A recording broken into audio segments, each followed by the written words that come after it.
자, 여러분 반갑습니다. 오늘은 여러분하고 열팽창 수업을 같이 하게 될 과학교사 송세호입니다. 자, 비열이라든지 열의 이동 방법에 대한 예를 수업하지 않고 바로 열팽창을 먼저 설명하는 이유는요, 다음 시간에 우리가 전도, 대류, 복사 실험과 더불어서 열팽창에 대한 실험을 좀 같이 진행하고자 합니다. 그래서 여러분이 열팽창에 대한 내용을 좀 알고 있어야지 실험에 대한 전반적인 내용도 이해를 할 수 있기 때문에 이렇게 진행을 하게 되었고요. 여러분이 좀 이런 내용을 좀 잘 알아두시면요, 우리 일상생활에서 어떤 점에서 열팽창이 이용이 되는지 조금 더 이해하기 쉽기 때문에 오늘 이 동영상을 준비했습니다. 자, 그래서 우선 드라마에서 우리가 열팽창에 대한 예를 좀 관찰할 수 있는데, 이 예를 한번 보고 선생님하고 얘기를 해보도록 합시다.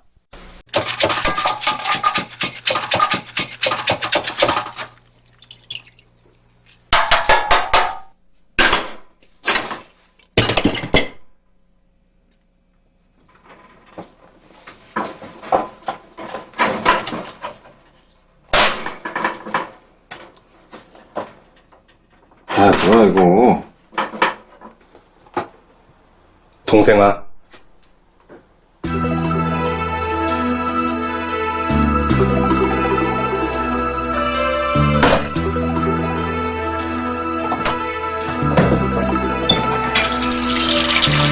할아버지께서는 말씀하셨지.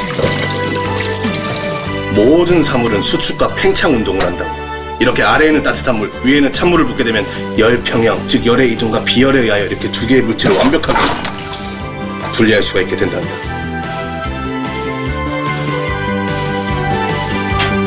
아들, 아빠 됐나? 아빠가 좀 도와줄까?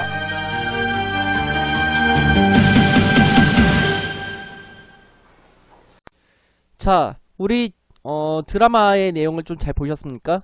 그래서 포개진 그릇이 빠지지 않는데 아래쪽에다는 뜨거운 물을 받고요, 위쪽에다는 차가운 물을 부어보니까 그릇이 쏙 빠지더라 이거죠. 이렇게 그릇이 빠지는 이유는 무엇일까요? 그렇죠. 끼어있는 그릇을 물속에 넣으면요, 바깥쪽에 있는 뜨거운 그릇은 커지고요, 안쪽에 있는 차가운 물을 받는 쪽의 그릇은 점점 작아진다는 겁니다. 그래서 그릇 사이에 간격이 갑자기 또 생기면서 쉽게 그릇을 뺄 수 있다는 건데, 오늘은 이런 게 바로 열팽창하고 관련된 예입니다. 그래서 한번 보도록 하겠습니다. 그래서 오늘의 학습 목표는요, 고체와 액체의 열팽창 정도가 다름을 설명할 수 있다. 그리고 생활에서 어떤 열팽창에 대한 예가 있는지 확인해 볼 거고요. 고체, 액체, 기체를 다 확인해 볼 겁니다. 그래서 여러분하고 진행해 보도록 할게요. 자, 고체의 열팽창부터 먼저 보도록 하겠습니다. 그래서 물체의 온도가 높아질 때 길이 또는 부피가 팽창하는 현상을 보고 어떤 현상이라고 할까요? 그렇죠. 열팽창이라고 합니다. 이 열팽창 현상 때문에 나타나게 되는 거고요.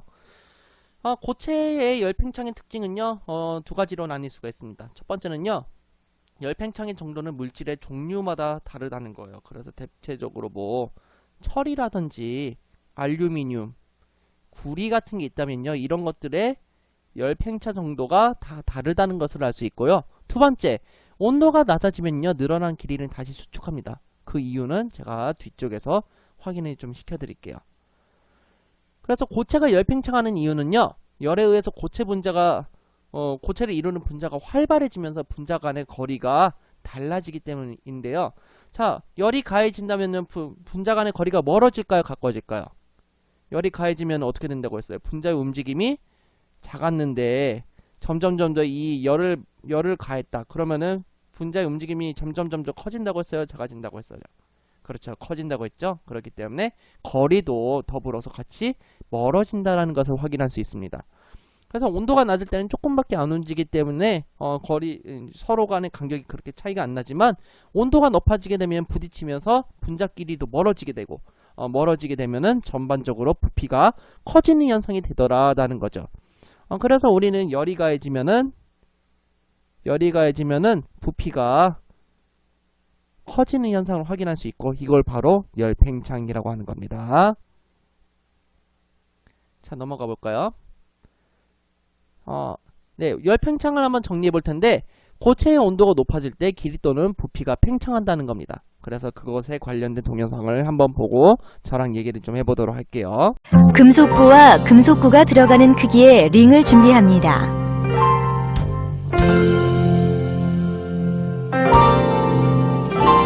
이번에는 금속구를 가열한 후 링에 넣어봅니다. 금속구가 링을 통과하지 못하네요. 왜 그런 걸까요? 금속구가 열을 받아 부피가 커졌기 때문입니다. 이번에는 금속구를 찬물에 넣어 냉각시킨 후 링에 넣어봅니다. 금속구가 잘 들어갑니다. 금속구가 냉각되어 부피가 작아졌기 때문입니다.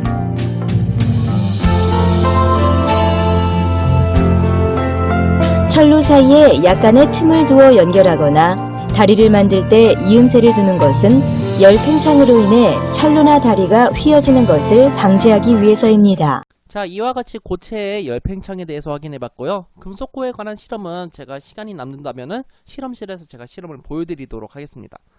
자, 그 다음에 액체 열팽창인데 액체 열팽창도 마찬가지예요. 액체의 온도가 높아질 때 액체의 부피가 증가하는데 다만 고철보다는 그 증가되는 정도가 큽니다. 이런 걸 확인할 수 있고요. 액체 열팽창의 대표적인 특징은요, 역시 물질의 종류에 따라서 달라집니다. 제가 조금 이따가 물하고 에탄올로 비교를 해드릴게요. 그 다음에 온도가 낮아지면요, 다시 부피는 감소한다는 거죠. 그래서 맨 처음에 첫 번째가 물이고요, 두 번째 주황색이 에탄올인데 주황색 색소를 탄 겁니다. 여기에다 이렇게 뜨거운 물 한번 넣어 볼게요.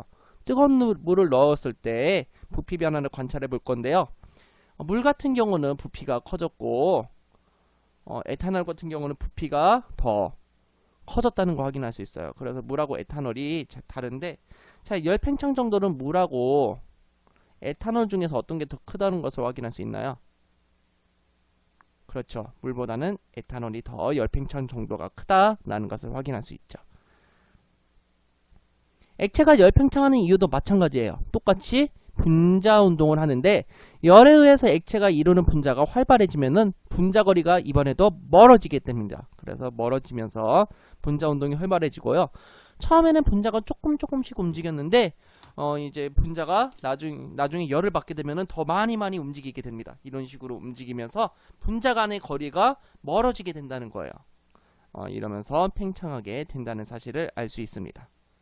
자, 그래서 여러분이 기억해야 될 거는 물질에 따른 열팽창은 같은 상태의 물질일 때는 물질의 종류에 따라서 열팽창 정도가 다르다, 이런 것을 알아두셔야 되고요.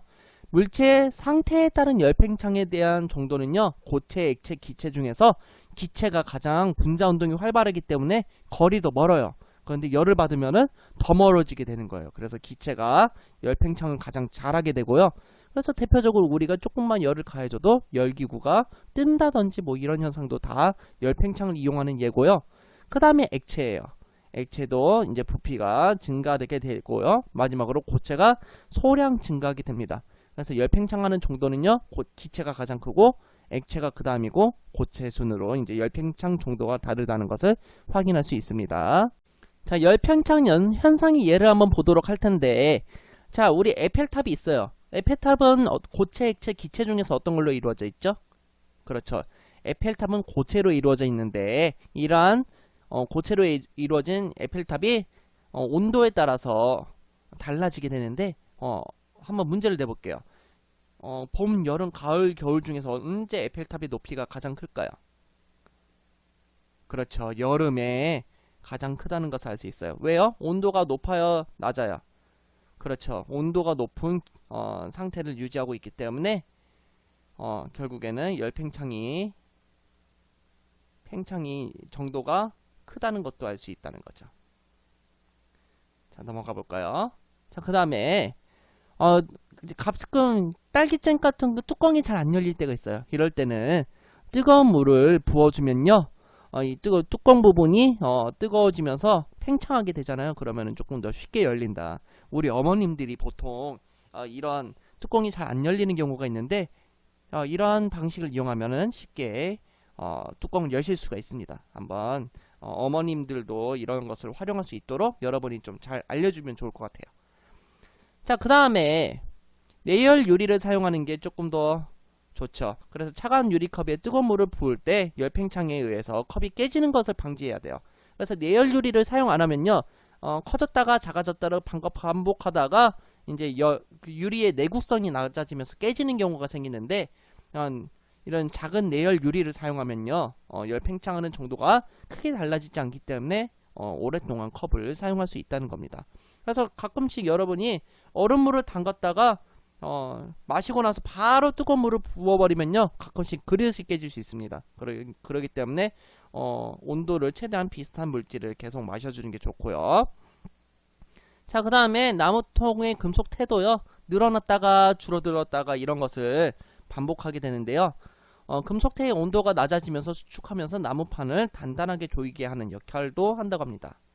그리고 콘크리트 바닥에도 틈이 있어요. 그래서 일부러 이 사람들이 잘못 만들어서 그런 게 아니라, 콘크리트 바닥을 만들 때 열팽창에 의해서 또 바닥도 늘어날 수 있다는 거예요.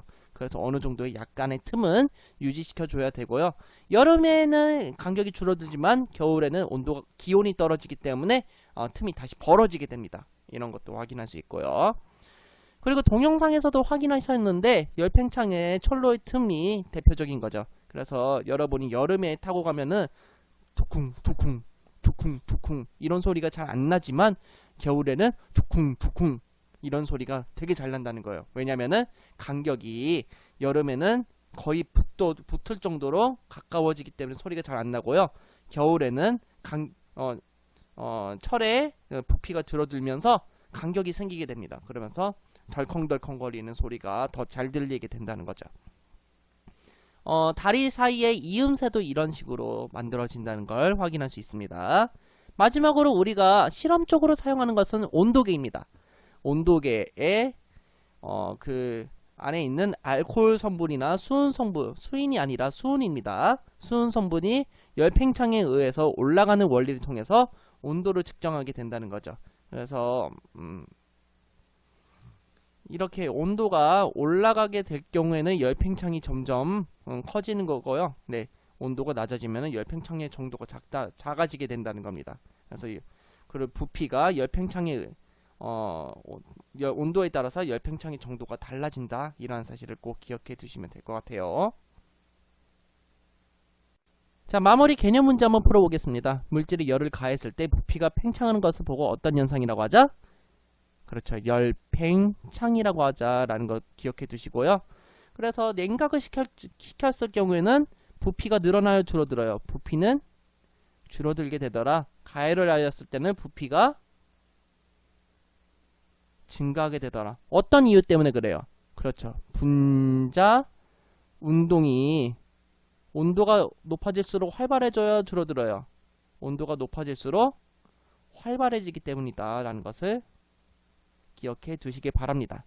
활발해지면서 간격이 벌어지는 거죠. 벌어지게 되면은 부피가 증가하게 되더라, 이런 사실을 기억해 두세요. 자, 과학실에서 보도록 하고요. 즐거운 모습으로 보도록 합시다. 여러분 안녕.